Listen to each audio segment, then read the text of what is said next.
Hello, folks, and welcome to episode 26 of the InsiDE Sports podcast, as with the DE capitalized. I'm your host, Cole Daly, with my other host, Troy Bernard over there. Just some guy, Jkruse. He's not here. He's missing. I miss him so much. Our sweet little prince. Prince or Angel. I know. He'll be back, though, for this episode. He had to run a little favor for athletics. I think he was... Never mind, we're not even going to jump into that. Let's check in with Dogs of the Vet. Let's start with softball, because they were obviously not unfortunately, but I don't mean to call out baseball like this, but softball was more successful, so that's why we're going to start with them. They went 3-1 this past week with a series win at Bradley, where they went 2-1, and then they also beat U of I on Wednesday, so they're at 27-8. 11-3 in the Missouri Valley, which is good enough for, you say it? First place in in the Missouri Valley. Absolutely. You tell me what you saw this past week. Yeah, I mean, the things that I was just looking at, we're starting to attack teams a lot earlier in the count right now, and that's something that I was kind of just asking for, I guess, kind of last week, and we started to do it, and that led us to a series win against Bradley. Isn't it crazy that we seem to do very, very well against the Big Ten, and like the Big Ten just in general isn't the greatest at softball. No, or baseball. I mean, or I baseball. think of like when we play U of I, we're usually either splitting the series with them or whatever we do. Almost always. And I mean, we got. Is the Missouri Valley a better conference than the Big Ten? I think it's time. I mean, maybe bring up that conversation, But no, it's crazy. We have 3 wins against the Big Ten this year. I'm pretty sure 2 of those are on Purdue because we got a series win a while back. I think that was early March, maybe late February. Mm-hmm. And then obviously we got the solo win against the U of I. So anything against the Big Ten, just in general, I think is an accomplishment in my book. But I mean, we have to highlight right now Jackie Liz. 3 homers in 3 games. She's on a 14-game hitting streak. It's been over a month since she has played a game in which she has not had a hit. That's crazy. Hope she never leaves. I know. I hope she never leaves. Please never leave, Jackie. Please, dear God, Jackie Liz, if you're friend of the show, friend of the show, please stay at SIU. We love having you on our team. This defense was great also this week. If you had any chance to look at the Instagram on SIU softball, there were tons of defensive highlights. One specifically from Emma Austin. She made a diving catch out in right field. But that was consistent among all the defenders this week, just in general. I think, just in general, we need to highlight how important this weekend series against Evansville is, just because they're not the big threat, at least in our conference right now. But the point is, we need to get as much wins as possible in this conference before we play the higher-ranked teams. And the following weekend, we play Belmont, who is now up on our butt, took second place over UNI. And they were in first for a little bit of the season, like earlier. They were. So I think it's just important. I would love to sweep. Obviously, a series win is, in my mind, minimal. We need to win the series. Absolutely. But I would love to see a sweep. Is all I'm saying. So. Gotcha. We gotta kind of take care of business, if you will. Absolutely. This weekend. It is a home weekend series against Evansville, and then no games later in that week. So let's move on to baseball. Yeah. Yikes. 0-4 week, swept by UIC, who I'm just going to be honest with you, doesn't have the greatest baseball program. They're not bad. I guess you wouldn't say that they're bad, but you wouldn't say that they're... Not the greatest pitching staff either. You wouldn't say great. And then we lost an inexcusable one to our rivals, SEMO, at Itchy Jones. At home. I know. You can't... I'll tell you what, you want to know what? There was actually, I think it was my freshman year, I went to an SIU versus SEMO game. Oh, yeah? And they were down, SIU was down 8-0 going into the 8th. I know what you're about to say, yeah. So I left. They came back. And won it. It was like 10-9 or something. Yeah. Final. It was crazy. I kind of hated that. That was kind of, I was like, oh man, I missed like missed all the good plays. Yeah, right? We put up a total crapshoot and then we come back. That was not the case against SEMO. They won 3-2. We did not play our best game. We sit at 19-14, 4-5 in the Missouri Valley, which is, and I'm going to pass it along to you again. Where are we at in the Valley? Number 6. That is I wrote correct. it down last night. We are 6th in the Valley, which is not where we want to be. So Joey B, absolutely. tell me what you saw.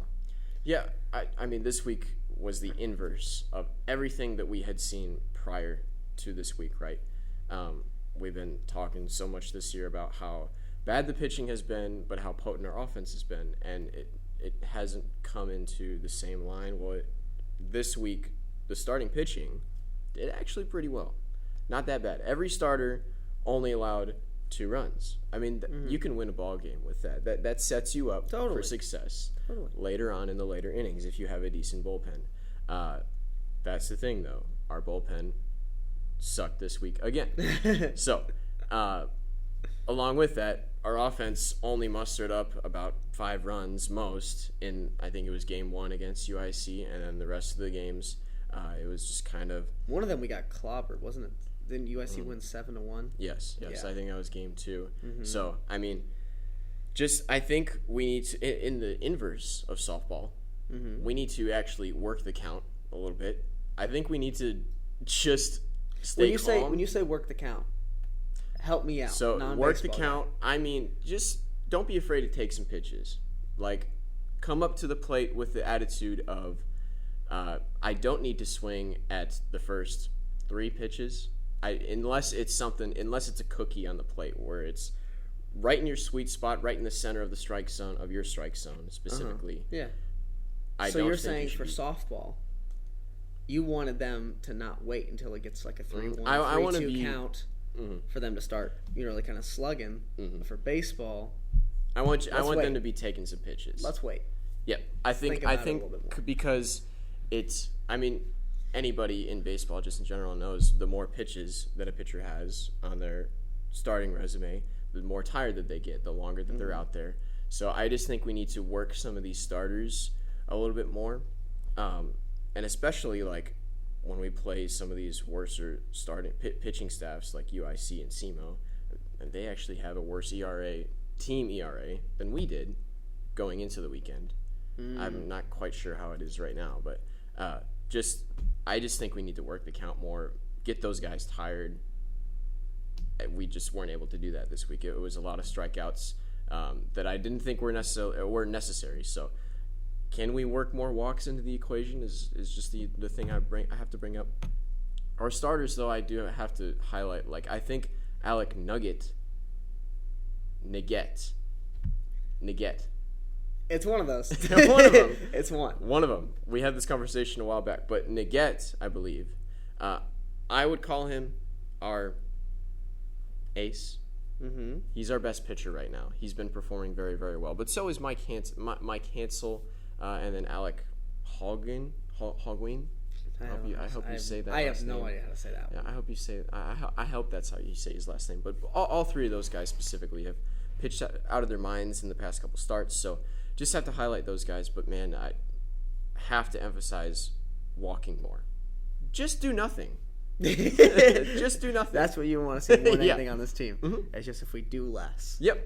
You think we're maybe doing a little too much, as they say, as the kids say. Because I think we're starting to realize, man, we can't win games unless we score 9 runs, 8 runs, double digits. Yeah. They're trying a bit too hard now. And I think it's getting to them. So interesting. So you take a step back. Take a step back. That's what I got to do. SIU baseball, just take a step back.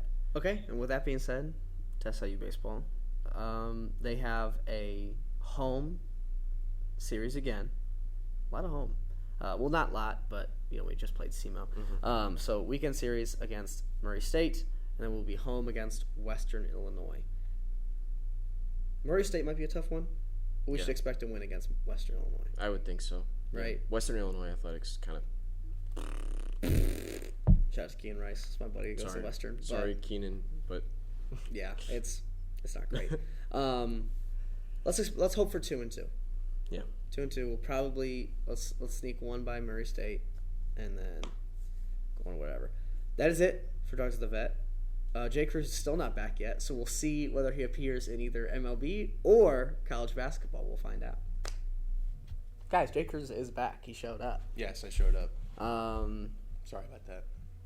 Hey, I know the people more than I can sometimes. I feel bad. I keep ditching the people. I like to. It's my duties. I haven't missed very many pods or segments of pods, but I do like going back and listening to whatever you guys said because it's cool. Because it's like you're listening to a new pod, you know. Right. You're like from my two favorite podcasters. Oh, that's so sweet. Yeah. Let's talk a little college basketball. Let's talk a little college basketball. So, let's start with the Final Four games. Mm-hmm. UConn and Alabama. Jkruse, go. I was actually really impressed with Alabama. Right? I think we can all just concede now that the UConn run was always going to happen, and that it just the teams that play UConn well are going to fight for about 75% of the game, and then unfortunately fall apart at the end. It was apparent to me because Alabama was one of those teams heading into the Final Four where I'm like, yeah, they're in the Final Four, but they don't strike me as a Final Four team. Oh yeah, but they had the 5 seed, but they showed flashes as why they were, and I think the big reason was a guy like Grant Nelson. 4 seed. Sorry. Yes, 4 seed. 4 seed. It's okay. It was because of a guy like Grant Nelson who elevated his game to a level that we hadn't seen all season long. Mm-hmm. It also was just not Bama's identity for him to be the focal point of their success. But he was in this NCAA tournament. He still had a pretty good game against UConn, all things considered. He did. But in the end, you know, we talked about this with the teams like Bama heading into the tournament, the Illinois of the world, the Floridas of the world, that these all offense, no defense teams are eventually, even if it doesn't happen until the Final Four, eventually things are going to start coming crashing down because where their style of play just isn't sustainable. 100%. And I caution people who like to say that Nate Oates is this fantastic coach and guys like Brad Underwood, whatever, are these fantastic coaches because what they run is sort of a gimmick-ish style thing where if this doesn't work, they have no answer, essentially. Now, again, like I said, Bama showed that they had different counters through guys like Grant Nelson, and Pringle as well had an incredible tournament. That was the side of their game that they hadn't showed all season, and that's why they made the run. But ultimately, you know, their style of play is why UConn ended up going on that huge run. I actually posted something. It was 56-56. Nelson had just made another basket. And I said, is the UConn run even going to happen today? Because it seemed like Bama, they stuck with them, right? Illinois stuck with them. 48% from 3. Illinois stuck with them for a half, and then UConn broke away. 10 minutes left to go. Bama was very much in that game with a chance to win. Absolutely. And then immediately an 8-0 run from UConn. And that was basically the game. Right. I'm going to make a Nate Oates comparison really quick. You talk about this gimmick. And I think that can be related to a lot of guys that make it to the next level, NBA players. Is a lot of non-basketball fans are like, oh, Mark Sears he averaged like 28.5 points per game in the tournament. Is he going to be like a top 10 pick? Yeah. And you have to go like, well, no. You go, what? And then they're like, well. And I think Nate Oates' thing, obviously shooting, but you look at guys like Duncan Robinson, Matt Ryan, you can almost get to that next level if you do one thing exceptionally well. And Alabama does offense exceptionally well. And I actually disagree with you. I think Nate Oates is a really, really good coach. I do. I think that he makes really good situational stuff. He's a really, really good coach. I don't know that he's a national championship coach. Right. And I think if you commit too much to a gimmick, it can be detrimental. The reason Duncan Robinson's in the NBA is because his gimmick is making three-point shots. But he does lack skill in other categories, and when it gets to playoff time, we've seen, not last year, but 2 years ago, he was not playing at all in that finals they had against the he didn't play that much in the I'm trying to think. Lakers. Yeah. He didn't play all that much against the Lakers, and sometimes they would sub him out late against my brain's totally Nuggets. gone. Yeah, and then the Nuggets. However, I think what Nate Oates is hoping to be is because there are gimmicky guys who kind of take that next step. When you think of Steph Curry, a lot of people would have thought he was a gimmicky three-point specialist shooter coming out of college, you know what I mean? And he obviously is now one of the best players in the world. And so Nate Oates is kind of hoping to be the Steph Curry of these coaches who are like, yeah, I have a gimmick, but like I can get there. Yeah. But I'm with you. You know, I'd put him in if there's like a tier list of coaches. I'm going to say he's A, maybe high. Yeah. A. High B, low A, but I don't think he'll ever get to that S. You know, Yeah. I think that's what he's aiming for. I agree. Let's talk about Purdue and NC State. Did Yeah. you think NC State even had a chance watching this one? I mean, I did think they had a chance because, again, the criticism of Purdue for the whole season, and it didn't end up hurting them till the national championship game, was that outside of Zach Edey, where is their offense going to go? And guys like Braden Smith, Lance Jones, Fletcher Lawyer, they're not natural shot creators. They're just not.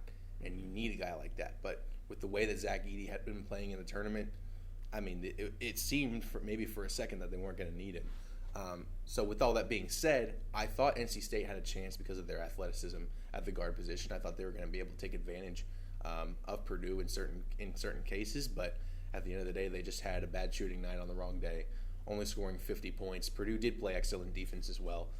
That's one thing you can say about the guys like Braden Smith and Lance and Fletcher Lawyer as well. They guarded DJ Horn very, very well. They guarded Morcell very, very well. And at the end of the day, Edey, in terms of DJ Burns and Diarra on their offensive side of the ball, it sort of canceled out. And so it really just came down to the guard play, and NC State just didn't have it when they needed it. Absolutely. I think this Purdue team could have been really something special. And what I've really liked, I would have loved for them to have, let me think of a guy right now. I've got one for you if you don't. Please, you go. If they had AJ Storr instead of Fletcher Lawyer. Interesting. Yeah. Yeah. Imagine a starting lineup of Lance Jones, Braden Smith,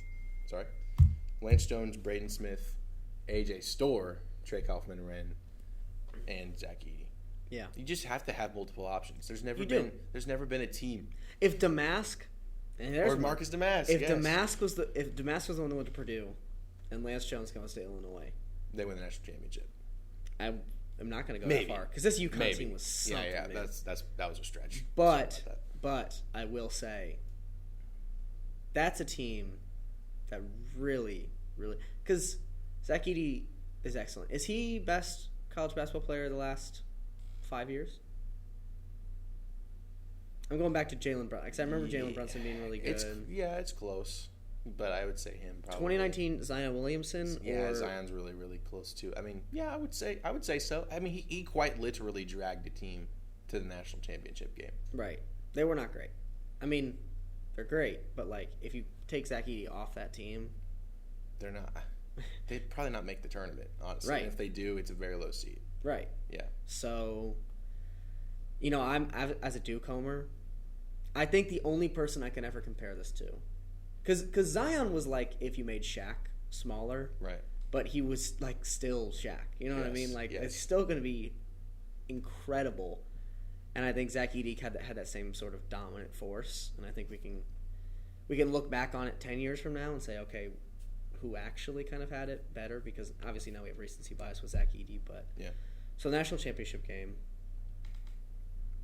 we know what happened in the game, right? UConn pulls away, dominant. We kind of saw this coming. I said last time I was on the show, I feel like this is the best team that we've ever kind of seen.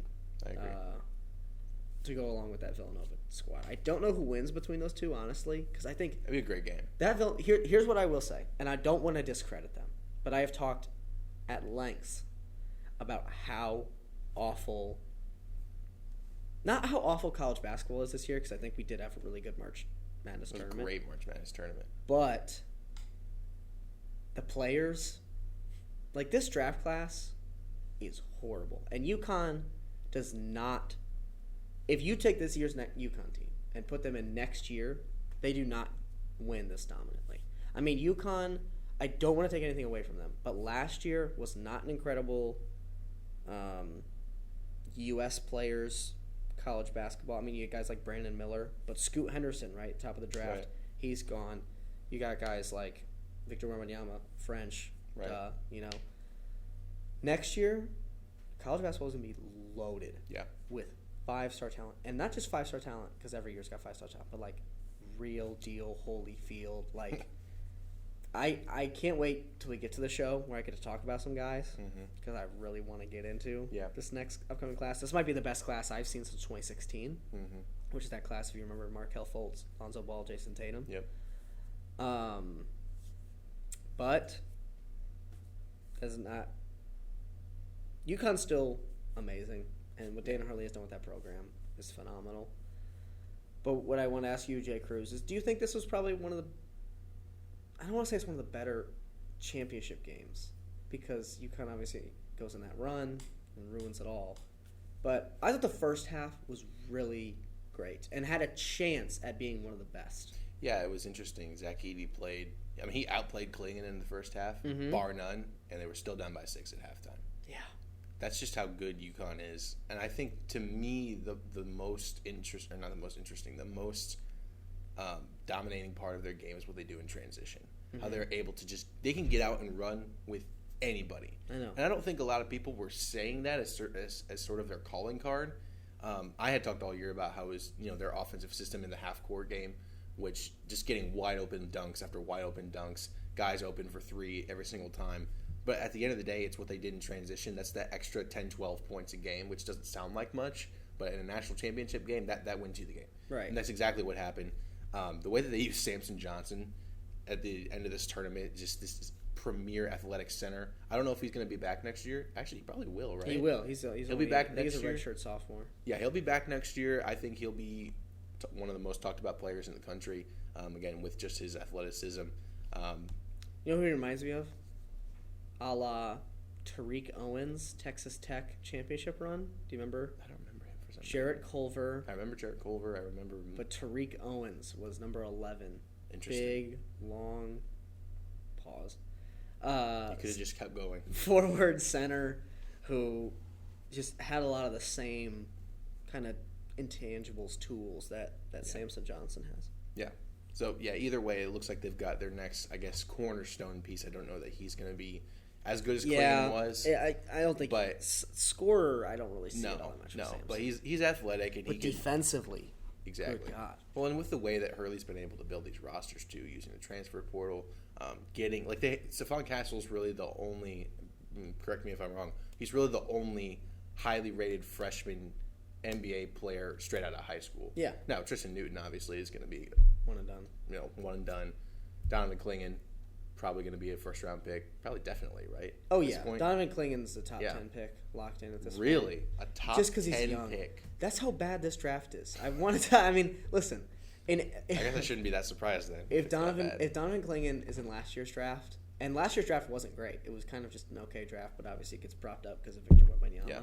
Donovan Klingon goes like 16th, but this year he'll go like top 5. That should show you how bad this year's draft is. Yeah, that's not great because he can't really shoot, can he? He can't shoot for jack. He can't shoot. And he doesn't. And this is the thing that NBA draft scouts will always say is if he shot 72% from the free throw line, then they're like, oh, he's got a shot for him. We just got to, work on it a bit. But he shoots like 52% from free throws. Right. Like he's not. This year's draft is so bad. Anyway, look, UConn won because of their incredible balance and they don't. How often do they ISO? Almost never, because they never have to. Because somebody's always open, and it could be any one of their 8 or 9 players in their rotation that score every possession. There's never UConn never has a possession where you're like, okay, this guy needs to get a shot. Like every other, you can think of every other team in the nation really where you could say that about a guy. Right. Like for Illinois, I can think of Terrence Shannon. He's the one that immediately comes to mind because people were complaining in the UConn game that he wasn't getting shots. Well, UConn doesn't have that. Yeah. If Cam Spencer's not getting shots, it doesn't matter because someone else is getting them. Because Caravan's getting them. He's probably making them. Because Newton's making them. Stephon Castle. Exactly. We could go down the list because Hassan Diarra, they use everybody. And everybody is committed to this goal, and Danny Hurley has built. I don't know. I'm not ready to say that he's built the best program in the country, and it's sort of the. I want to wait. I want one more year. I would just because this year you can't really talk about somebody having a great program until they've been doing it at a high level for 5, 6, 7 years. But these last 2 tournament runs are 2 of probably the top 5, if not maybe 1 and 2, the greatest, most dominant tournament runs of all time. Being that the closest game that they've had was 13 points or something. Right. Ridiculous. So UConn versus everybody never really was close. There was never really a doubt that they were losing that game as the second half got going. It was certainly a sight to see, and I do just want to say for the people that said it was boring, yeah, from a competitive standpoint, it may have been boring, but watching UConn is a thing of beauty. I mean, they just make things look so easy. I told JB several times that it just looked like they were playing a different sport than everybody else. It's the Chiefs-Mahomes thing in college basketball, where it's like everybody hates them, because they're so good. You can't hate them for any. Well, you can maybe hate Danny Hurley, just sort of his antics if you want to. He's like Jim Harbaugh, but like he has a right to do it. He's won back-to-back of the 2 most dominant championships ever. Yeah, I think people have made this comparison a lot. Is UConn's kind of reaching that next echelon of like Duke. When you think of Duke and what Coach K had built in the 90s, and this isn't just like Duke fans saying this, I want to make that clear, but like they win 2 back-to-back with Christian Laettner and Bobby Hurley, and then that's when the hate starts coming in. Right. It's also, we got to make like predominantly white kind of fan base. UConn. It's comes Connecticut, for goodness sakes. I was going to say, Northeast. They're going to become really, really hateable soon. Sure. So buy stock in people hating I wish UConn. We had like a Big East fan. I don't know anybody that's a fan of a Big East team. Yeah. That I could talk to and be like, so you guys hate UConn, right? Yeah. Yes, and they give me all these reasons. Because I truly can't find them other than maybe Danny Hurley. And just his antics like we were talking about. Sure. But like other than that, they're just a really good freaking team. That's really all I can derive from it. Right. I feel like Caravan, it scares me that he's staying, him and Samson Johnson, because I feel like Caravan is always due. If UConn's up 6 and the other team's making a little bit of a run, I feel like Caravan is always due for coming off the pick and roll at the top of the key, just knocking down a 3 that is just like 2 steps behind the 3-point arc, and where it just immediately demoralizes your team. I feel like that team, but I want to see it next year. They got a top 35 recruit coming in. I wish I remembered his name off the top of my head, but he played at Paul VI, which is where Duke gets a lot of their guys, like Jeremy Roach, Trevor Keels. It's going to be interesting to see what this next step at UConn is. We'll see what they build in the transfer portal. One more thing I wanted to say, and this is not college basketball related, or at least it kind of is. Ahmad Noel, by the way. Ahmad Noel, by the way. Yep, Ahmad Noel. Thank you. Cam Spencer. Do you know about his older brother? Pat, yes. Because he went to Northwestern. Insane! Yeah. Played 4 years of college lacrosse. Mm-hmm. Transfers to Northwestern to play basketball for 1 year. It was pretty good.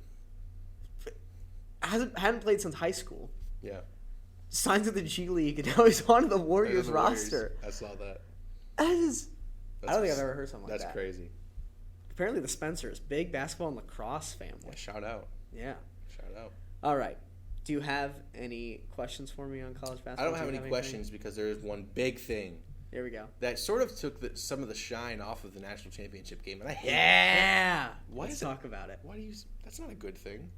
What do you mean? No, I hate when shine gets taken away from games because of a bigger school making a move or not making a move. But it was still a great national championship game. But we'll get into it. You all know what happened by this point. The Kentucky Wildcats no longer have a head coach. Mm-hmm. Not because they fired John Calipari, because John Calipari said, "See ya, I'm done with Big Blue Nation, and I'm heading to Arkansas."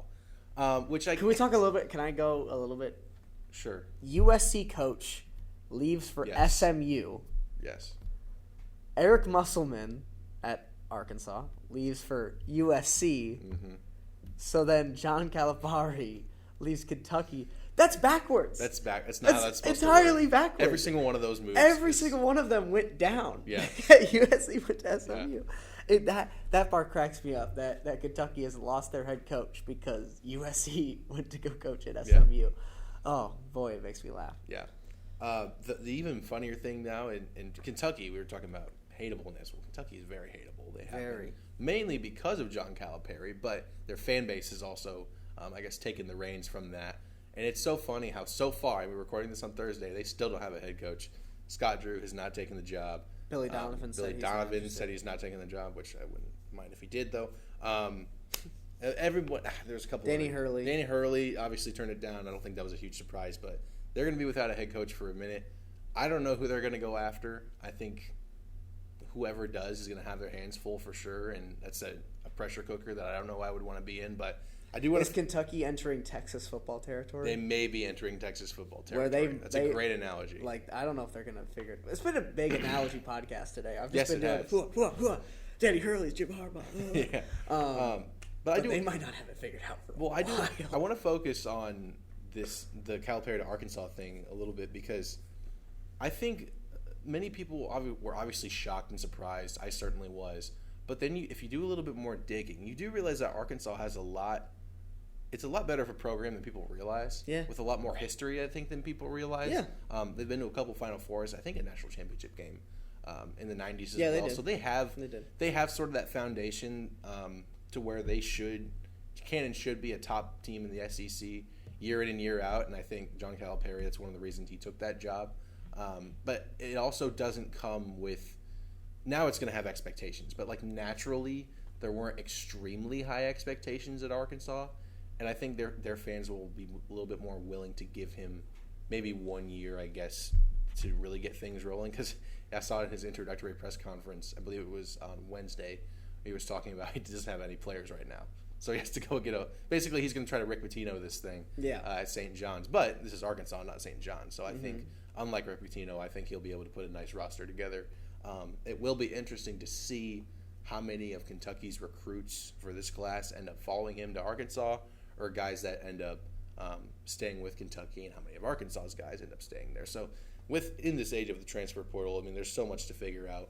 It's going to be very hard to predict who goes where and who does what. But I am looking forward to seeing him on the sideline for Arkansas. I think it's a crazy move, but one that, if you do a little bit more digging, I think makes a lot more sense. Can you do me a favor really quick? I will do you a favor. Can you look up coach of Arkansas's Final Four run in the 90s?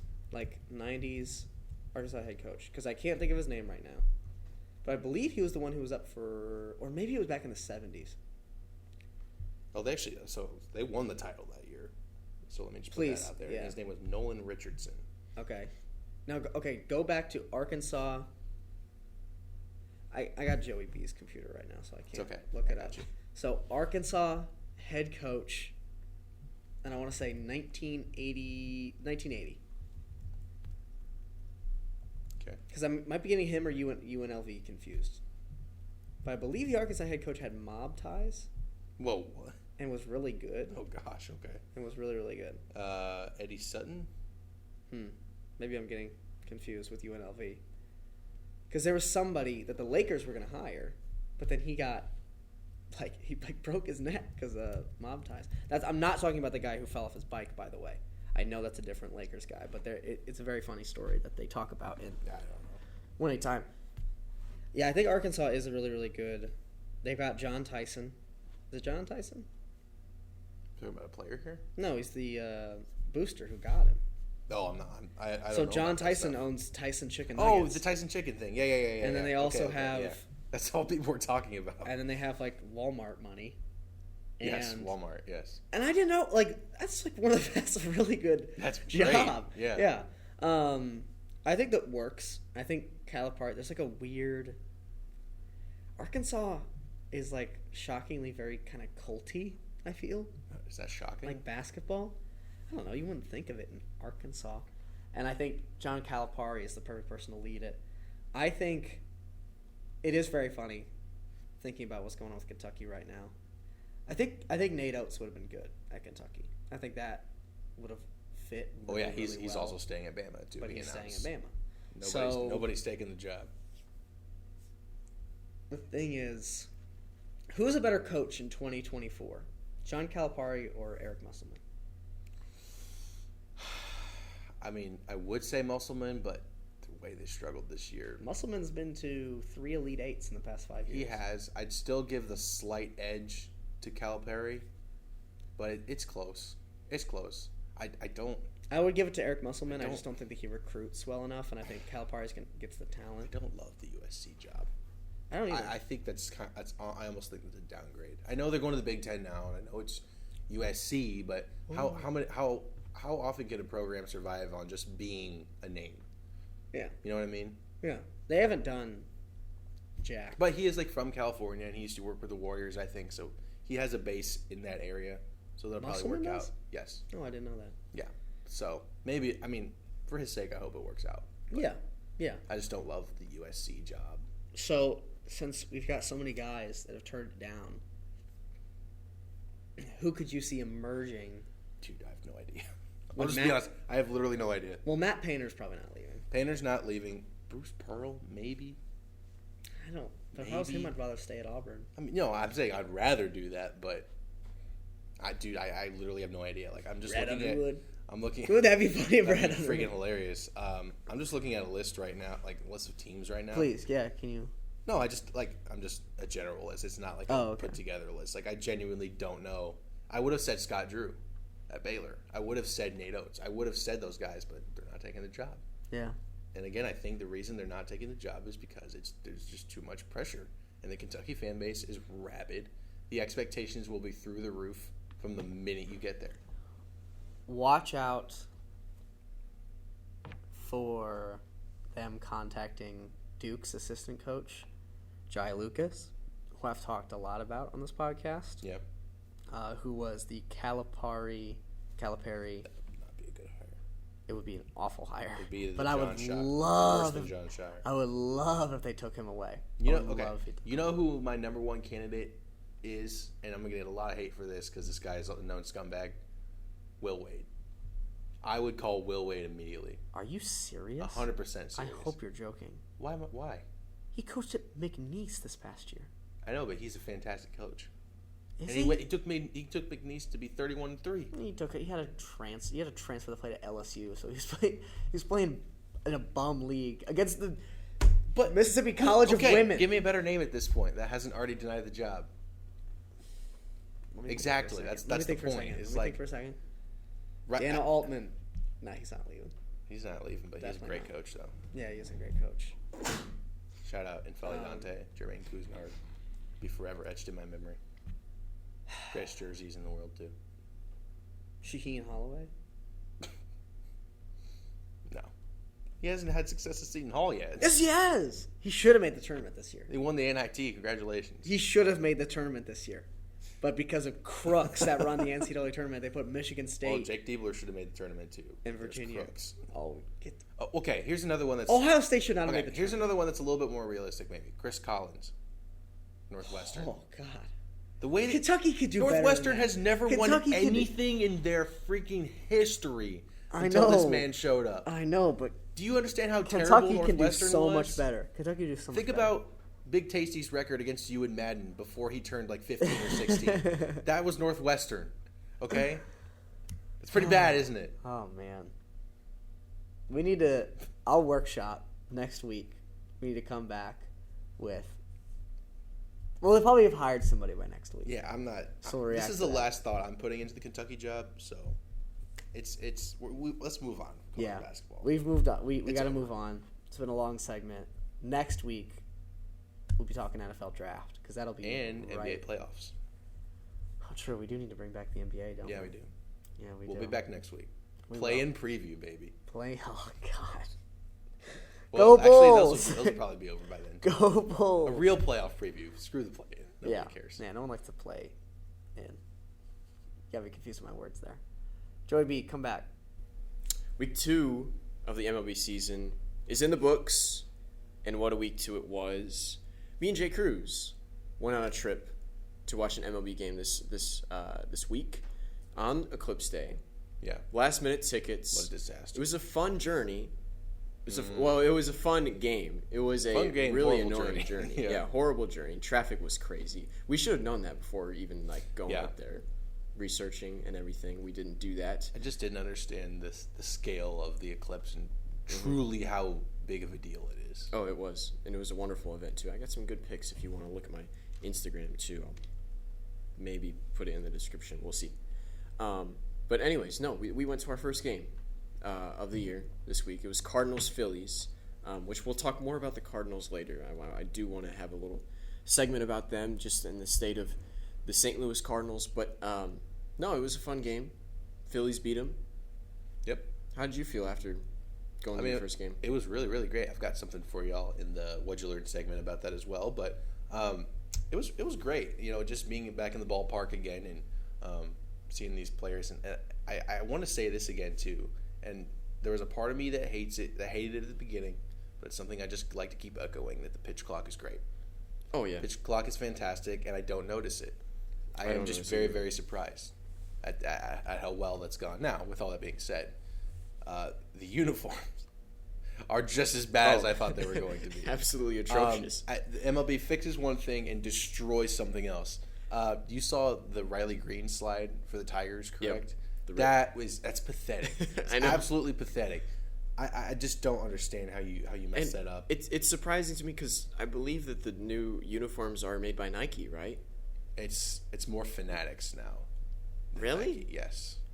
So do they just put the Nike swoosh on? I think Nike is helping them, but like Fanatics is like spearheading the project. Well, that's kind of gross. I don't know. I just don't like the idea that Fanatics is the head. I just wish it was like Nike doing it all. I guess. I don't know. And how could you ruin like the jersey font too? And like there was a whole thing. I don't know if they actually fixed this because I haven't seen a lot of memes or funny videos about the see-through pants, but like for a little while in spring training there was a real concern that white uniforms were going to be see-through, and it was like, wow. There hasn't been any of that, but there's been pants literally ripping down the seams. There's been letters that are just like you can't even tell if you're 10 feet away what player that is if you don't already know. Like, it's so bad. And I saw, the Yankees, even with their gray jerseys, when they were on the road, I think I saw that you could see like their sweat stains in the jersey. Yeah, Carlos Rodon, I think there was anything. Yeah, it's just kind of gross. Cortez. I don't know how you could ruin MLB jerseys and uniforms when they were fine. Like if it ain't broke, just don't fix it. Don't worry about fixing it. So now you have to fix it because it is broke. But anyways, since we were on the topic of the Cardinals, I kind of just want to start off with that, right? Sure. We saw it firsthand, and just the state of the Cardinals in general. And I brought it up to you on our drive home. I think it was on the drive home, but just what the Cardinals have come into now, right? They lost that series against the Phillies this week. I can't remember who they played. Otherwise, they're starting a new series this week. Starting a new series with the... I should have researched this before. I know. Well, here's the thing. I know this off the top of my head. It's the Arizona Diamondbacks. Yeah. On the road. So that's not going to bode well for them, I don't think. But just what have the Cardinals just come into? And I brought up the question to you about just them turning into this organization that is feeding on so much nostalgia about years past, right? And signing old players that used to be good signings for them, used to be great players for them. And now they're just turning – they used to be in the top tier of leadership organizations in the MLB. And I hate to say it – actually, I love to say it, but that they're just not up there anymore, right? I think any team who signs Lance Lynn and realistically expects that to be an added bonus to them does not have any real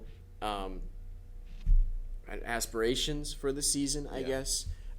Maybe they've convinced themselves that it's a good signing, and I think that's exactly what it is. They've convinced themselves that Lance Lynn is a good signing, and some of those older guys that they have there are good players still and that they can still compete, but it's just not how it is. I don't like a lot of their young prospects. I think they've come up really early, too early. They're not refined enough. Jordan Walker and Mason Wynn. I'm really not the biggest Mason Wynn fan. No, he's not hitting the ball very well. Who hit that 9? Scott Jr. in the 9-hole in the game Victor that we went to. Yeah. Victor Scott. He's fast, but I don't know if he's the greatest at the plate either. Just what have they come into? Like how did it get this way, I guess? To be honest, I have no idea, but I think a lot of it has to do with the fact that they have built their team around older players, around guys like Goldschmidt and Arenado. And I think the other thing, too, especially for the beginning of the season, we do have to remember that they are without 3 of their best outfielders, maybe 3 of their top 5 or 6 players, Lars Newbar, Dylan Carlson, and Tommy Edman. With all that being said, though, the guys that are playing right now are not performing. Goldschmidt's been terrible. Arenado's been terrible. Arenado, I saw a video. Somebody was comparing his swing from last year to this year. It looks like he's either hurt or something's wrong with his shoulders. I don't know, but Arenado just does not look like himself in any way, shape, or form to start the 2024 season. Outside of that, they have completely – again, you mentioned the Lance Lynn thing. They do that, but then they signed Sonny Gray, who I do think will be a great pitcher for them. Yeah. But he's probably going to be the only great pitcher for them this season. Kyle Gibson is getting up there in age. Lance Lynn we mentioned. Michaelis is – there's nothing about the way that he pitches that inspires anything. Steven Matz had a pretty good run last year. He might be, I guess, their number 2 right now. Mm-hmm. And they also have just done not a great job at developing their own young pitchers as well. What's his name? Is it not Andrew? Matthew Liberatore. Yeah. And Zach Thompson as well. These 2 lefty, young guys who have not been very good since they've come up. They just haven't done a great job at developing pitching. That's just another part of this. And I mean, better for us as Cub fans, but it's just crazy how it's just come to this point with the Cardinals, and it feels so fast. Yes. Right. They were contenders one day, and then a month happens, and boom, they're selling at the deadline, and it's no good. The attitude around the whole organization changed around May last year, I'll say. Well, it's one of those things that I always say is when certain players leave teams, and in college when certain coaches leave programs, you lose your identity because you latched onto whoever that person was as your identity for so long. They latched on to I got something in my eye. Pujols and Molina and Adam Wainwright for so long as sort of their identity, and now it's completely gone. They're gonna have to find something new because while they do still have a pretty good roster on paper at the very least, they're just not performing because it seems like their culture. And I also am not a huge Ollie Marmol guy. I think any Cardinal fan who says he's done a good job is just lying to themselves. Their culture is a little shaken right now, and they're going to have to refine their identity. I honestly don't know if they're going to be able to do it, to be honest, unless some of these young guys just hit. And I don't want to overreact or anything. It's still 2 weeks into the season, but do you think there's a possibility Goldschmidt and or Arenado get traded? There's absolutely the possibility. I think Goldschmidt more than Arenado. But yeah, there's absolutely that possibility. Because, I mean, Goldschmidt's hitting like 170, 180 right now. So, I mean, he's stinking it up. Moving on from the Cardinals, right? We had the highly anticipated debut yesterday of Jackson Holliday, Matt Holliday's former Cardinal player, son. Baseball's highest ranked prospect, right? We have this once a year, once every 2 years, the highest ranked prospect comes up, and his debut is highly anticipated. Everybody's talking about it. Last night he went 0 for 4. He just had a RBI ground out, but it really doesn't matter. It was just one game, last night meaning, so it happened Wednesday night. We're recording this Thursday, right? And just one thing about him, I just cannot believe how young he is. Yeah. And this happens every time a new prospect comes, a number one prospect comes up. I forget how young these guys really are, and that just how good they already are and the bright future that they have ahead of them is just insane. Jackson Holliday, specifically, I view him as a 5-tool player, and most of baseball's prospect rankings view him as that too. He has a lot of power. He's a lefty, which is a huge advantage. He gets on base a lot. His defense is spectacular. He's got a really good arm, and that helps his defense out. Yep. And then he's really fast too. Yep. So those are the 5 tools in baseball that you need to have in order to be a great prospect. The thing I was kind of reading a little bit about him is that apparently he hasn't played a lot of left-handed pitching because he went up so fast into the farm system. So that'll be a question mark. But, I mean, I don't think that we should be expecting any crazy like Aaron Judge rookie year type thing from him, from the type of power that he has, because he does have a lot of power. But it's going to take just knowing that he hasn't played a lot of left-handed pitching, it's going to take some time for him to get used to the big leagues, I guess, as every prospect, right? Yeah. But I still think there's a lot of potential with him, and I like him a lot. He's a very likable young man, I think. So, yeah. No, he's going to be really, really good, and the Orioles in general are going to be very, very good for a very, very long time because of guys like him. I think eventually he'll come into his own.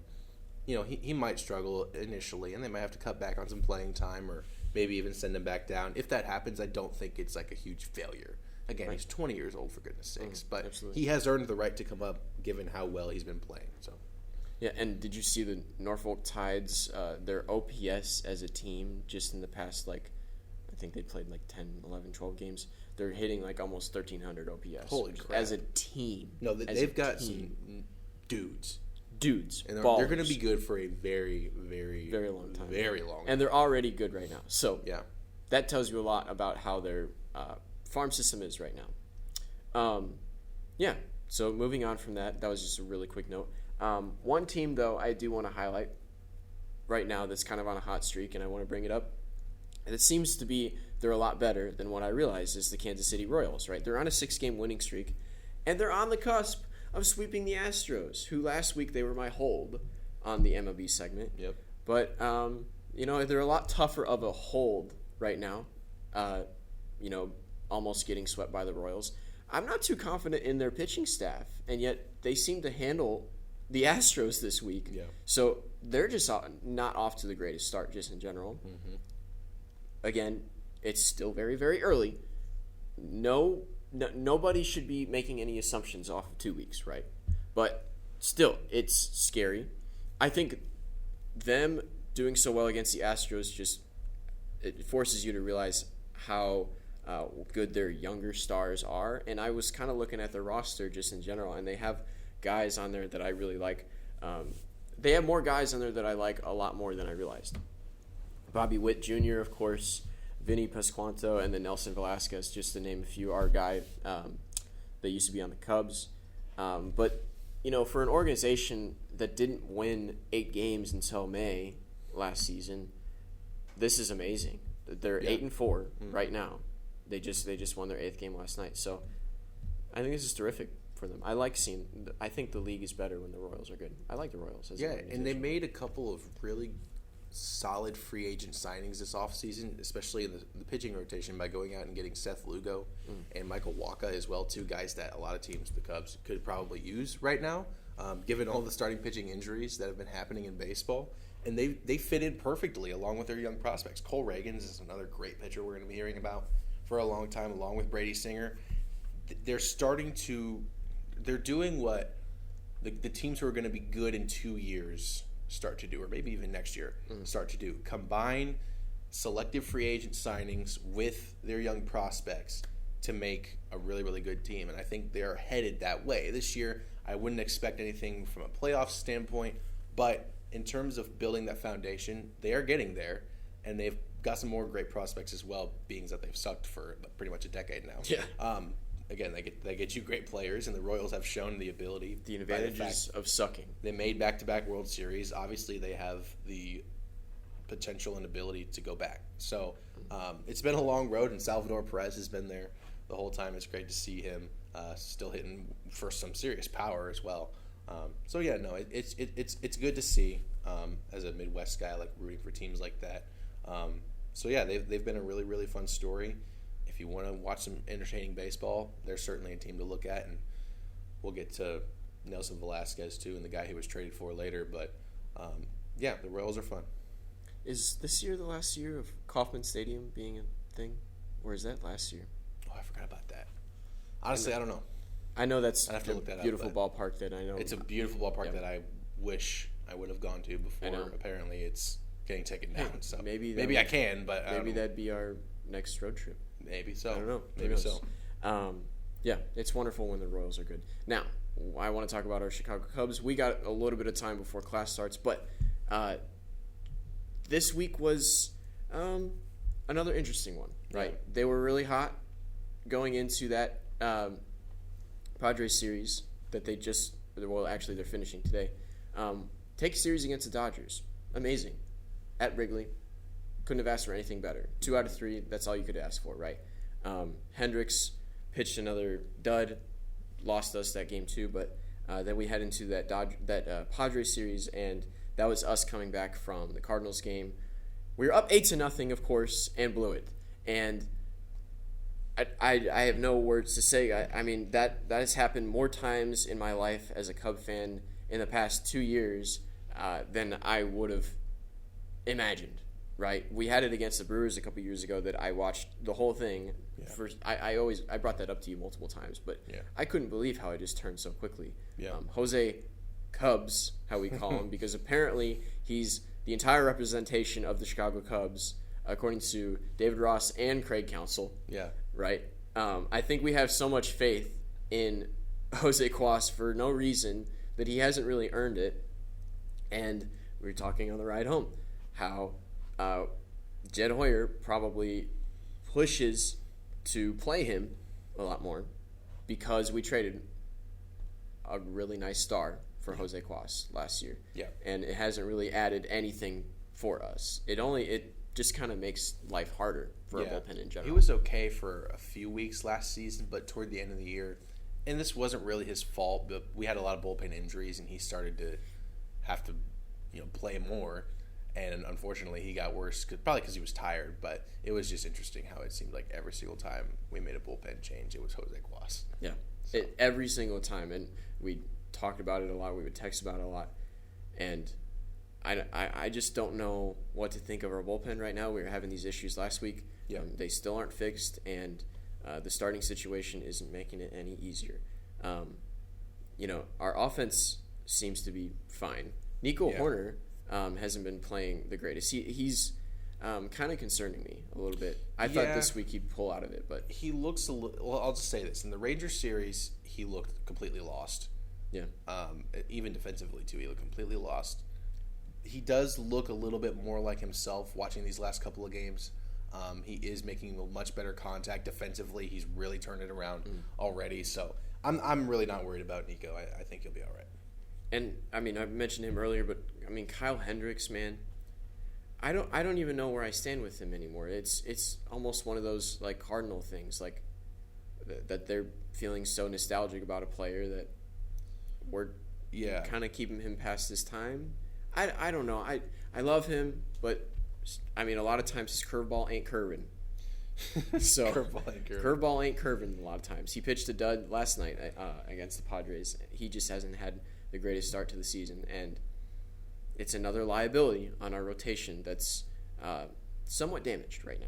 Yeah, I think a lot of the complaints about the rotation in the bullpen should be pointed at one man, and that's Jed Hoyer. Mm-hmm. We had all the opportunity in the world to go out and get one more starter or one more reliever before the season. And Cubs fans had been saying all offseason, hey, we need one more, we need one more, we need one more, and we just never got it. And so looking back at that now, I think we were right. I think we were right about it. Again, we mentioned earlier how much injuries have been a problem in Major League Baseball so far this season, and we've experienced a fair share of those ourselves, especially with the pitching rotation. We're without Justin Steele, who's our best starter. We're without Julian Merriweather for like 2 months now, who's been our best reliever so far, and of course without Jameson Tyone. Hopefully he comes back very soon, because we definitely need it. But the Kyle Hendricks thing is if you dig a little deeper into where the money is allocated in our rotation, you realize Kyle Hendricks is making $16 million this year. $16 million. Well, I'm sure they backloaded his contract years ago, and this is finally the year. We picked up a club option in the offseason of $16 million as opposed to restructuring the contract. Yes. Oh, yeah, I learned that. That's gross. I learned that after a second start because people started to talk about his contract. Talk about his contract, yeah. And we're also, you just look just very quickly, like guys that we're paying a lot of money to that you may not realize. Drew Smiley's making $9 million this year. Like I said, Hendricks is making 16. Hector Neris has not been great so far. He's making another $8 or $9 million this season. And you look at all the bet. Who would you say right now, JB, are the guys in our rotation and the bullpen who you trust the most right now, to put out there? It would have been Merriweather, but he's hurt. Right. Again. And he's making probably $1 million. Dare I say it? Javier Assad in the rotation. And I was actually going to make a statement, but our bullpen is missing Javier Assad. Yes, and that's one of the adverse effects of losing Steele or losing Merriweather is now you make one of the guys from the bullpen come and be a starter, which hurts the bullpen, just like you said. Well, I guess I somehow forgot about Shota. He's amazing. Shota, but I shouldn't talk about him being reliable because we've seen 2 starts out of him. Yeah, 2 starts so far. But he has looked really good. Oh, yeah, absolutely. So right now it's Javier Assad until I see, I'll say 4 more starts, 3 more starts from Shota. Then I'll be like, okay, he's our most reliable starter here. That's my answer. Jordan Wicks is fine. He's a nice lefty to have. I don't know. I don't really know what I think of Jordan Hicks, I guess. He's been average. We'll see. He has a lot more time. I am very happy and surprised. I thought you'd be a lot more doom and gloom today, but you don't seem like you're in that bad of a mood about the team. A couple days removed from the bad loss. I still think that we're a good team, and I think that we're going to get out of this. Yeah. We just need time to get our guys healed, I think. Yeah. We got the Mariners coming up. I mean, they're a really good team, too. They just play in a really, really good division. So that's going to be a tough series on the road, too. Yeah. And then we got the Diamondbacks, another one on the road, too. So that West Coast trip is going to be brutal in the next couple days. But I still think we're a really good team. Yeah. I'm going back and forth in my head right now on how much I should still keep thinking about that blown 8-0 lead. Mm-hmm. In the moment, weirdly, and obviously we were watching the game at the time, I wasn't as disappointed or as shell-shocked as I was, especially toward the end of last season when that started to happen, because it all just happened so fast. I mean, they scored 7 runs in the 6th inning, and they were just bombing the ball. Yeah. It would be one thing if they had gotten 1 run in the 5th, 2 runs in the 6th, and so on and so forth. Gradually, they had won the game. But yeah, I don't know. The pain of that one is sort of worn off now, and I'm trying to look at things a little bit more positively. In that, look, we're 7-5. We probably should be 8-4 or 9-3. But if you go 7-5. We went 7-5 despite all these problems, right? Yeah. And if we go 7-5 every 12 games, we're going to win 92 games this year. Yeah. If you think about it, I even did the math on it. I was like, if we go 7-5, we're going to be okay. Mm-hmm. So I think it's about just setting short-term goals at this point, especially while we've got all these guys injured. If we can go 500 in these Mariners Diamondbacks series, and we come out, what would that be, 10-8? I'm cool with that. Yeah. Honestly, cool with that, because then we got the Marlins coming up at home. Oh, yeah. You think at the very least 2 out of 3 in that one, if not, probably should be a sweep. So that it's just about setting realistic expectations at this point. And I'm trying to go to one of those. Well, probably not the Marlins series, but I think they're back at Wrigley, and 2 weeks after that, I can't remember who they play, but I'm trying to go to one of those at Wrigley with my girlfriend. So we have class here in a sec. So we're gonna round this up, and we're gonna get back to what you learned. All right, we're all back. To close out the show, as we always do, let's jump into what did you learn. Joey, I'm going to start with you. What did you learn? Well, what I learned, and I guess I didn't learn this week. It was probably 2 weeks ago, but I didn't talk about it last week anyway. So we're so bad. Half the things we learn are never things we actually learn. It's just stuff that we just thought about. We're proving a point. It's just things I wanted to highlight from this past week, right? And I'm going to start off with to transition into what I'm talking about. You know those teams in all of sports history that are just so bad, you love them so much, the first teams root for them. Yeah, you want them to not suck anymore. Yeah, you kind of want them to do well. Mm-hmm. The first team that comes to mind right now is the 2008 Detroit Lions. This year, even the Oakland Athletics, the Browns from a couple years ago, right? Mm-hmm. Orioles, they've turned the Orioles team from years back over a couple of years. Could talk about the Chicago Bears, I guess, but even they're not even as bad as some other teams. They have never had an 0-16 year. Anyways, this year's March Madness bracket for me is one of those teams. Is why I bring that up. Right, my bracket was absolutely atrocious. I couldn't even earn any more points going into the Elite 8. I was locked in at 370 points, I believe it was. Yeah, that's bad. Going into the Elite 8. It was absolutely atrocious. That's awesome. I just could not believe that it's almost a skill to be able to pick as bad as what I've been able to do. And just some of my predictions on this podcast weren't the greatest, although I won our NFL pick segment. I will say that. You did. Yeah. For the season. But, I mean, I was 2 for 6 on MLB last season. I'm not the greatest at picking. Specifically in college basketball. I was going to say, college basketball, that's tough. It's always tough, of course. But I couldn't believe how bad it was. I didn't think I was going to do the greatest. It was atrocious. So that's what I learned this week. I'm atrocious at picking college basketball. I'm never going to do a March Madness bracket ever again. No, come on. Jkruse, what did you learn? Well, speaking of which, by the way, I just want to say that this is the first year I had the national championship game correct. Good job. In my bracket. But that was pretty much all I had correct. But that's really all that matters when you're doing a bracket is you just have to have the champion and your final 4 teams right. And then you'll be pretty good. But I stupidly had Purdue, and we talked about that. I just thought that UConn had a better chance of losing, but at the end of the day, they're just UConn. And They're we talked UConn. about that.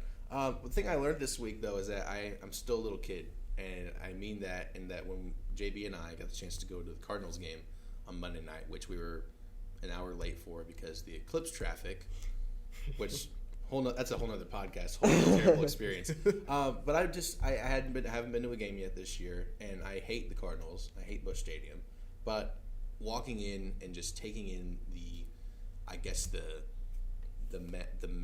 majesty, the majesticness, is the word, of the stadium, and just kind of sitting back and just looking at all the people and all the signs, and then just the players and under the lights. I don't know. It brought back in the back. and the arch in the background. It just brought back, childlike wonder for me as someone who baseball was his first love. And so, it was a really good experience. The Cardinals lost, which was even better. So it was a really great time, and it just every time I go to a game, immediately all I can think about is, okay, what's the next game I'm going to go to? Because it's always just so fun. And so, even if it's at crappy Busch Stadium for a crappy baseball team, it's still fun. Absolutely. I went to my first baseball game the day after you. Mm-hmm. It was also Phillies. That was the first MLB game you'd ever been to? Since I was 7 years old. Wow. 7 years old. Wow. Went to Wrigley. The Reds, I think, ultimately won that game 18-1 over the Cubs. Wow. It was a murder. We left in the 7th inning because they were up 13-1. And then they scored 5 more runs. Holy goodness. So it was. We heard it on the radio, and I was like, thank God we didn't stay for that. But that was also when I used to hate baseball, and now I'm starting to try and be more into it. Sure. It was an awesome experience. I loved it. I don't love the Cards, and the Cards happened to win my day, which ruined it. But great point there, Jkruse. Because there's nothing. Thank you. There's nothing like going to a sporting event. When we got to cover Arch Madness, and we're there on the sideline, it's just there's nothing. It's awesome. Yeah. And then go to the big leagues. Yeah.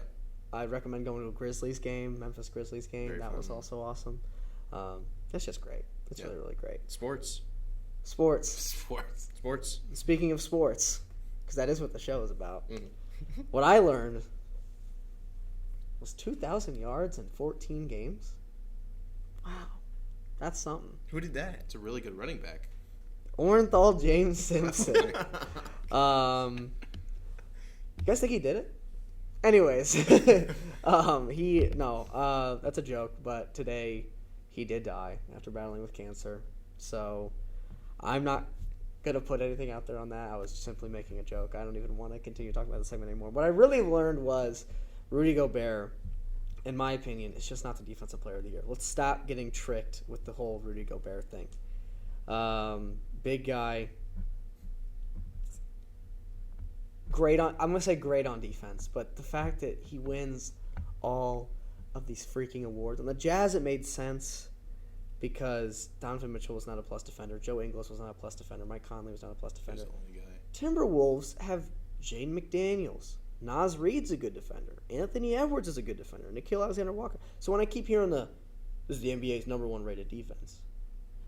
Yeah, they got defenders all over the court. And there's a specific moment that I saw going on Twitter. Christian Brown, a white boy from Kansas, who is now a Denver Nuggets player. It's actually kind of good for him, right? You think about he went to school in Kansas, and then he goes to Kansas University, and then he gets to play in this next state over in Colorado. That's pretty nice for him. That's pretty cool. Anyways, a game that happened 2 weeks ago, playing the Spurs. Christian Brown's got a drive where it looks like a layup, dunk could happen. Victor Wembanyama's there. He backs it out, kicks it to Michael Porter Jr., knocks down a 3. Splash. Last night, I'm watching Nuggets, Timberwolves, battle for the 1 seed. Christian Brown goes there. Same exact spot on the floor where Victor Wembanyama was and Rudy Gobert was. And what happens? Christian Brown rises up, dunks it on Rudy Gobert.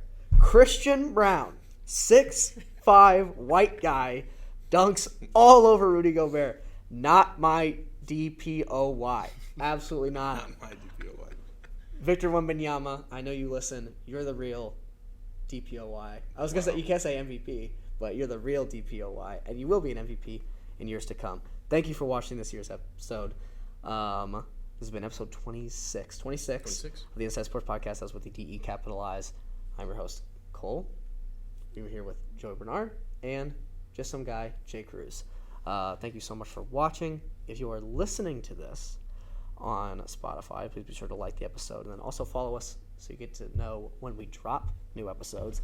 And then if you plan, hey, we love seeing these pretty boys' faces, watch us on YouTube, where you can like the episode and subscribe to us, hit the bell notification so that, once again, you know when we drop, which is always Saturday morning. Absolutely. Like your cartoons.